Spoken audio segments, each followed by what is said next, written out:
Batticaloa Kattankudy police பிரிவுக்குட்பட்ட பிரதான வீதியில் நேற்றிரவு 10 மணி அளவில் இடம்பெற்ற பாரிய விபத்து சம்பவத்தில் 20 வயது இளைஞர் ஒருவர் ஸ்தலத்திலேயே பலியானதாக காத்தாங்குடி போலீஸ் நிலைய பதில் திருப்பதிகாரி ஜி கஜநாயகா தெரிவித்தார். காத்தாங்குடி பிரதான வீதி மீரா பாலிகா மகளிர் கல்லூரிக்கு முன்பாக மோட்டார் சைக்கிளை தலைக்கவசமின்றி செலுத்தி வந்த 2 இளைஞர்கள் முன்னால் வந்த மற்றொரு மோட்டார் சைக்கிளுடன் நேருக்கு நேர் மோதியதில் விபத்து சம்பவம் இடம்பெற்றுள்ளது. மோட்டார் சைக்கிளை ஓட்டி வந்த 20 வயதுடைய சஹ்ரான் முகமது சமல்கான் என்பவர் ஸ்தலத்திலேயே பலியாகியுள்ளார்.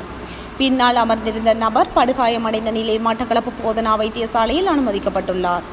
இதே நேரம் முன்னால் வந்த மோட்டார் சைக்கிளின் சைக்கிள் ஓட்டியும் காயமடைந்த நிலையில் வைத்தியசாலையில் அனுமதிக்கப்பட்டுள்ளார்.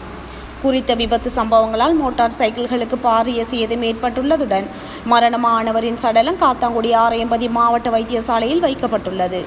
காத்தாங்குடி போலீசார் மேலதிக விசாரணைகளை மேற்கொண்டுள்ளனர்.